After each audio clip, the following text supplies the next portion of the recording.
Hello everyone. इस video में हम पढ़ेंगे क्लास 12th इंग्लिश की poem 2 an elementary classroom in a slum. ये पोएम जो है वो लिखी है स्टीफन स्पेंडर ने। ये एक इंग्लिश पोएट हैं और एसेज भी लिखते हैं। इन्होंने अपनी जो ही left university college Oxford without taking a degree and went to Berlin in 1930। इनको मतलब इन्होंने डिग्री नहीं ली थी और अपना कॉलेज छोड़ दिया था और इनको पॉलिटिक्स में काफ़ी ज़्यादा इंटरेस्ट था। ये खुद को सोशलिस्ट मतलब समाजवादी, समाज की सेवा करने वाले, और पैसिफिस्ट मतलब शांत टाइप के जो रहते हैं उसमें ये खुद को गिनते थे। इनकी काफ़ी जो पोएम है वो poems of dedication, age of being, creative element, struggle of modern and autobiography, काफ़ी सारी इन्होंने पोएम्स लिखी हैं।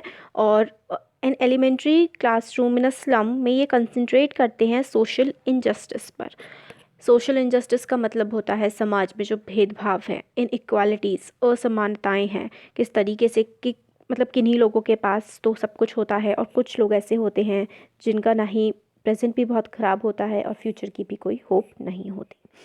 तो इसमें हम पूरा एक्सप्लेनेशन देखेंगे पोएम का, इसके क्वेश्चन आंसर्स देखेंगे और इम्पॉर्टेंट वर्ड्स देखेंगे। Far, far from gusty waves, these children's faces, like rootless weeds, their hair torn round their pallor. तो इसमें फार फार जो दो बार रिपीट किया गया है, इसमें इस बात पे स्ट्रेस दिया गया है कि मतलब इनका स्ट्रेस ऑन डिस्टेंस, दूरी पर ये जो है फोकस करते हैं कि बहुत दूर हैं ये गस्टी विंड से, मतलब जो तेज़ सडन तेज़ हवाएं चलती हैं ना, जिन हवा में एनर्जी होती है, विगर होता है, वेलर होता है। एनर्जी मतलब ताकत होती है, बहुत ही चमक होती है, वो उन चीज़ों से ये बहुत दूर हैं। उनके जो फेसेस हैं वो ऐसे लगते हैं जैसे कि बिना मतलब एनर्जी से बहुत दूर हैं। रूटलेस वीड्स का मतलब है सिमिली कि उनकी जो फाउंडेशन है, उनकी जो वैल्यूज़ हैं वो मतलब बिल्कुल ख़राब हैं। वीड्स जो हैं वो होते हैं जो एक्स्ट्रा फालतू जो पेड़ पौधे लग जाते हैं उनको हम वीड बोलते हैं। तो यानी कि ये जो बच्चे हैं ये एक तरीके से अनवांटेड है सोसाइटी में, और इनकी कोई भी बाइंडिंग नहीं है। इनके जो बाल हैं वो इधर उधर मतलब ऐसे ही फैले हुए हैं, टॉन ख़राब हैं। और पैलर का मतलब है पेल, बिल्कुल पीले पड़े हुए इनके जो हैं वो फेसेस हैं। फिर आगे है इसमें The tall girl with her weighed down head, the paper seeming boy with red's eyes, the stunted, unluckily air of twisted bones reciting a father's gnarled disease, his lesson from his desk at the back of dim class, one unnoted, sweet and young. His eyes live in a dream of squirrels game in tree room other than this. तो इसमें फिर आगे हमें बताया गया है एक toll सी girl है, लंबी सी गर्ल है, और मतलब ऐसा लगता है जैसे कि जिस क्लास में वो पढ़ रही है उस क्लास से वो बड़ी क्लास में उसको होना चाहिए था। और जो वो झुकी हुई है, मतलब जो उसका जो वेट है वो नीचे की तरफ झुका हुआ है, वो है पॉवर्टी, गरीबी की वजह से, गरीबी के बर्डन, गरीबी के बोझ की वजह से उसकी जो बॉडी है वो झुकी हुई है। पेपर सीमिंग बॉय मतलब बहुत ही एक मेटाफर है डिस्क्राइब करने के लिए कि बच्चा एकदम पेपर जैसा है और इतना पतला है। रेड्स आइज़ जो है एक अनदर दूसरा मेटाफर है ये बताने के लिए कि जो उसकी आंखें हैं वो ग्रीडी हैं, लालच से भरी हुई हैं। और दूसरा एक और बॉय है जो डीफॉर्म है, उसकी बॉडी मतलब ख़राब है, उसके पैर वगैरह। ये इसलिए हो सकता है कि शायद उसने इनहेरिट किया हो अपने फादर से। इनहेरिटेंस होता है ना, अपने पेरेंट्स जैसे दिखते हैं, बीमारियां भी हम लोग इनहेरिट कर लेते हैं, ले लेते हैं, तो इसी टाइप का कुछ हो सकता है। वो अपने पैरों पर सही से मतलब खड़ा नहीं हो सकता और लेसन्स को रिसाइट उसको करना पड़ रहा है अपनी सीट पर बैठ कर के भी। शायद उसके फादर ने ही ये जो डिसीज़ है वो उसको ट्रांसफ़र कर दी है। ये क्लासरूम जो है वो बहुत ही डार्क है और इसमें लाइट बहुत ही कम है। पुअरली लिट मतलब इसमें लाइट बहुत ही ज़्यादा कम है इस कमरे में। एक और दूसरा बॉय है जिसको नोटिस नहीं कर पा रहे हैं, जो बैक पे बैठा हुआ है। अननोटेड ये है एंटीथीसिस है between his sweet boy and the boy with rat's eyes. मतलब एक बॉय है जो अननोटेडली पीछे बैठा हुआ है और एक बॉय है जिसकी रेड्स आइज़ हैं, जिसकी ग्रीड से मतलब भरी हुई आंखें हैं। इस बॉय की जो आंखें हैं वो जो दूसरा जो बॉय है जो अननोटेड सा है, स्वीट है, प्यारा सा, यंग है, जवान है बिल्कुल बच्चा, उसकी जो आइज़ हैं, आँखें हैं, उनमें ड्रीम है। और वो ड्रीम क्या है कि वो बाहर की तरफ, बाहर के बारे में सोच रहा है, खुले आसमान के बारे में, जहाँ पर जो स्क्विरल हैं, जो गिलहरी हैं, वो पेड़ों पर खेलती हैं अपने बजाय कि घरों के अंदर रहने के, जहाँ पर जो कमरे हैं वो बहुत ही मतलब लाइट नहीं है उनमें। वो ओपननेस के बारे में बता रहे हैं ऑथर, क्योंकि क्लास जो है वो क्लोजनेस, बंद अंधेरी जगह को डिस्क्राइब करता है, और ओपननेस जो बाहर है वो खुली जगह को और लाइट को डिस्क्राइब करता है।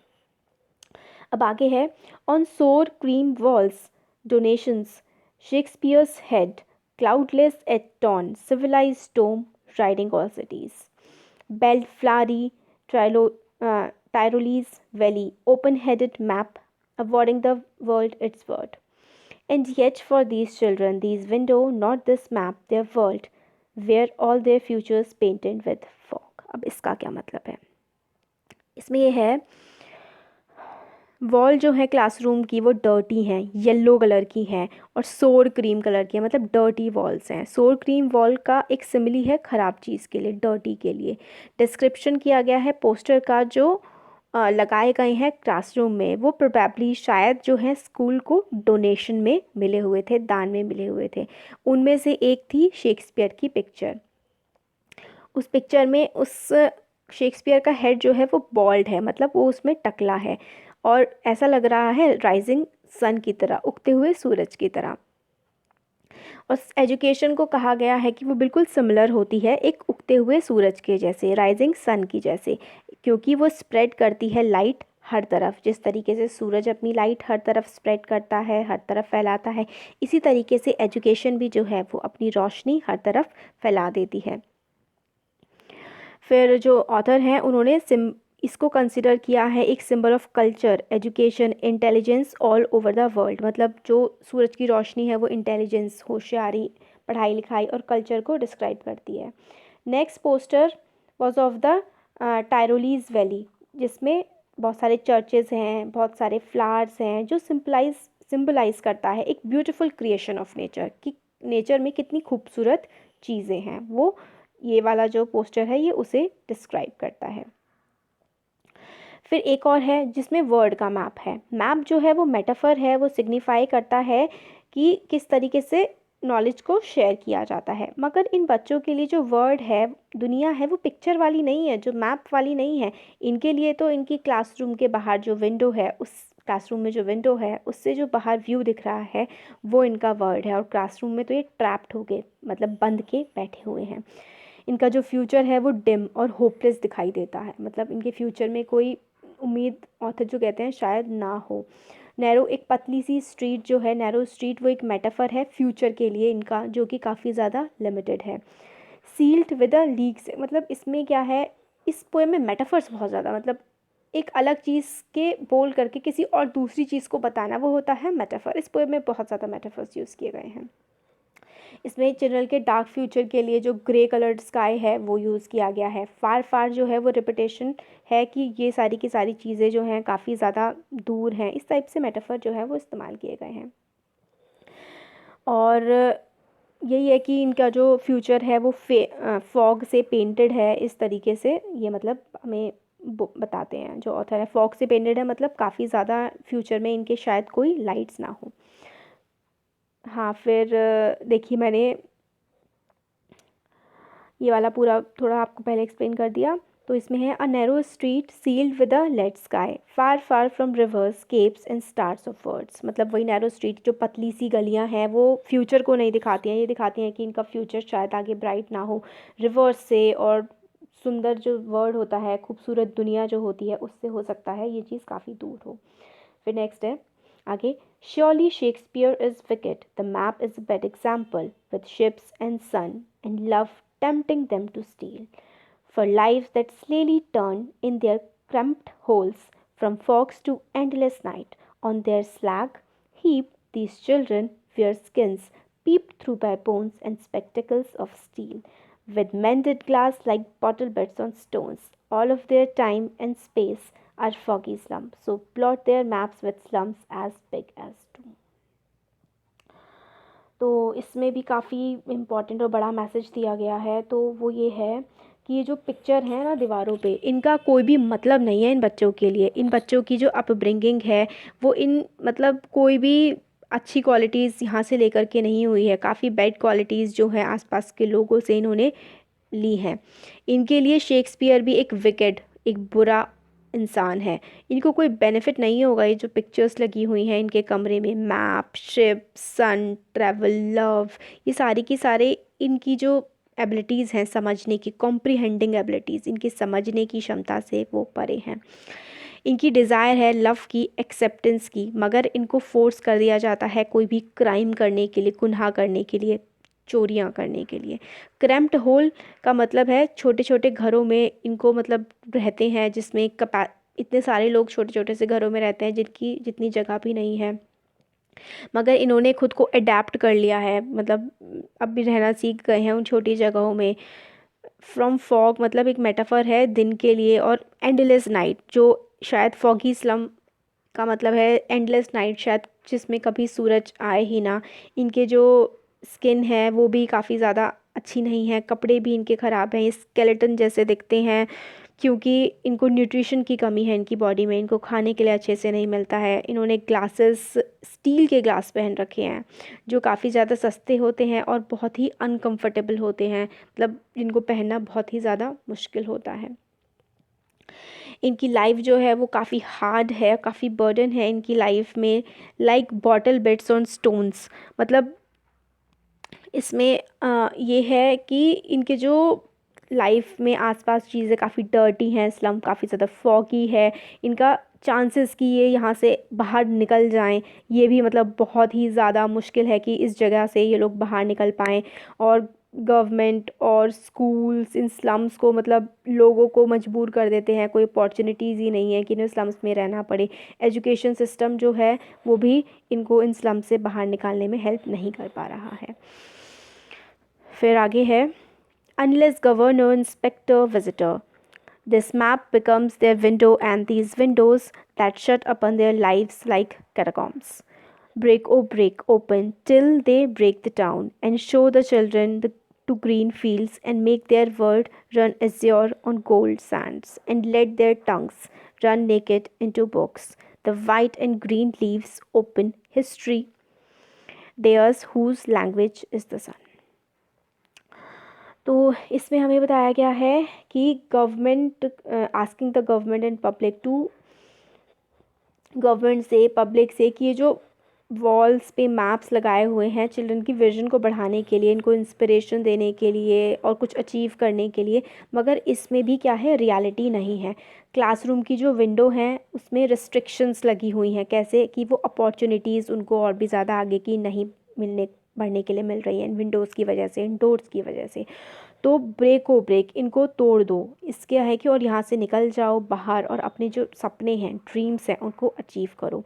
इनको ग्रीन फील्ड्स में मतलब खेतों में ले जाना चाहिए। इन स्लम्स के जो ये झोपड़पट्टियों में स्लम का मतलब होता है झोपड़पट्टियाँ, तो ये झोपड़पट्टियों में जो रहते हैं, स्लम्स में रहते हैं, इनको ग्रीन फील्ड्स में ले जाना चाहिए। इनको जो ब्लू स्काई है वो दिखाना चाहिए, जो फॉगी लेड स्काई की बजाय इनको जो खूबसूरत आसमान है वो देखने को मिलना चाहिए। वाइट और ग्रीन लीव्स मतलब इनको जो क्लीन, साफ़, जितनी गंदगी में रहते हैं वहाँ से निकल के इनको साफ़ एनवायरनमेंट देना चाहिए। इकोनॉमिकल एम्पावरमेंट इनका होना चाहिए ताकि ये कमा सकें और अपनी लाइफ को सुधार सकें। फिर लास्ट लाइन में ये कहते हैं कि हिस्ट्री जो है वो हमें बहुत कुछ सिखाती है कि हम लोगों को आगे आना चाहिए, काम करना चाहिए, सन को फील करना चाहिए और खुशियों में हमें जीना चाहिए। और गवर्नमेंट को, गवर्नर, इंस्पेक्टर, हर किसी को काम करना चाहिए कि ये जो बच्चे हैं इनकी ज़िंदगी आगे सही सुधर सके। पोएम का एक्सप्लेनेशन हो गया। अब हम लोग देखते हैं कुछ इंपॉर्टेंट वर्ड्स के मीनिंग। जैसे गस्टी का मतलब होता है फुल ऑफ एनर्जी, बिल्कुल ताकत से भरा हुआ। वीड्स का मतलब पैलर, वीड्स देख लिया था हमने, अनवांटेड प्लांट जिनकी ज़रूरत नहीं होती। पैलर, पेल अपीयरेंस, पीला सा जो पड़ जाता है। स्टंटेड का मतलब होता है अंडर डेवलप्ड, जिसकी डेवलपमेंट पूरी अच्छे से ना हुई हो, हाइट सही ना बढ़ी हो। एयर, एयर का मतलब होता है जो आप एक, जैसे आप एयर हैं अपने पेरेंट्स के, प्रॉपर्टी का कह सकते हैं या फिर आप जो उनसे क्वालिटीज़ लेते हैं उनका। ग्नार्लेड होता है एक एक डिसीज़ टाइप की होती है जिसमें मुड़ सी जाती हैं हड्डियाँ। टायरोलीज़ वैली तो देखिए यहाँ पे है कि जो ऑस्ट्रेलियन एल्पाइन ऑस्ट्रिया में ये पड़ती है, जो काफ़ी सुंदर माउंटेन्स हैं जिसके आसपास। केप्स होते हैं ढीले ढीले से कपड़े। और स्लेली का मतलब विकेट और स्लेली दोनों का मतलब होता है बुरा। और डूम का मतलब तो डिज़ास्टर होता है, काफ़ी बुरी चीज़। और एज्योर था उसमें तो ब्राइट कलर होता है। मेंडेड का मतलब मोड़ा सा हुआ। प्लॉट का मतलब होता है धब्बा कह सकते हैं आप। तो ये हो गया। अब हम देखते हैं क्वेश्चन आंसर्स। फर्स्ट है tick the item with best answer which best answers the following. हमें बताना है करेक्ट जो सही से अच्छे सा मतलब परफेक्ट जो इसका आंसर हो वो हमें बताना है। The tall girl with her head weighed down means, tall लंबी सी गर्ल जो थी जिसका जो हेड था वो नीचे की तरफ था, इसका क्या मतलब है? तो इसका आंसर हमें बताना है कि इसका आंसर है क्या। तो इसका ऑप्शन है is ill and exhausted. Next है her head bend with shame, has untidy hair. तो इसका मतलब ये है शी वॉज इल, मतलब बहुत ज़्यादा एग्जॉस्टेड थी वो और थकी हुई थी पॉवर्टी की वजह से। फिर नेक्स्ट है paper seeming boy with reds eyes. Paper seeming पतला सा बॉय, रेड्स आइज का मतलब है thin, hungry and weak. Second वाला हो गया। स्टंटेड अनकर्ली hair heir of twisted bones का मतलब है कि उसने इनहेरिट की थी डिसेबिलिटी अपने फादर से, has an inherited disability. His eyes live in dream, a squirrels game in tree, room other than this means. इसका मतलब है कि उसकी आइज़ में काफ़ी ज़्यादा होप थे, full of hope for the future. First वाला। The children's face are compare to rootless weeds. Children के जो फेस हैं वो रूटलेस वीड्स से क्यों कंपेयर किए गए हैं? वो इसलिए किए गए हैं क्योंकि शायद मतलब उनका कोई फ्यूचर ना हो। ये हो सकता है इल आर वेस्टर्स इनसिक्योर हैं और इनका शायद कोई फ्यूचर ना हो, तो इसलिए ये वाला हो गया। फिर what do you think is the color of sour cream? Why do you think the poet has used the expression to describe the classroom wall? तो classroom की जो walls थी उसको डिस्क्राइब करने के लिए ये वाला वर्ड क्यों मतलब यूज़ किया गया है, ये हमें बताना है। तो आप ऐसे बता सकते हैं जो सोर क्रीम जो है, जो खट्टा जो क्रीम होता है वो इस टाइप का हो जाता है, येलो येलो से कलर का। ये मेटाफर है, यूज़ किया गया है to describe the classroom walls. Sour cream, sour जो क्रीम होता है खट्टा, ख़राब क्रीम जो होता है is a stale cream and so it taste sour, खट्टा सोर करता है क्योंकि ख़राब हो गया होता है।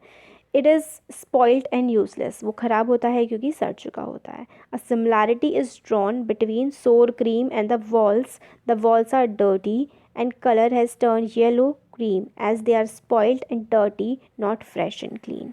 क्योंकि वो जो दीवारें होती हैं वो गंदी होती हैं, साफ़ नहीं होती हैं, ख़राब हो चुकी होती हैं, येलोइश और डर्टी होती हैं, इसलिए सिमिलरली डिस्क्राइब किया गया है। फिर नेक्स्ट है the walls of classroom are decorated with pictures of Shakespeare, buildings with domes, word maps and beautiful valleys. How do these contrast with the world of these children? ये जो paintings थी ये children के word से कैसे अलग थी? क्योंकि शेक्सपियर जो है वो एनलाइटनमेंट को किसको दिखाता है? एनलाइटनमेंट को दिखाता है, एजुकेशन को दिखाता है।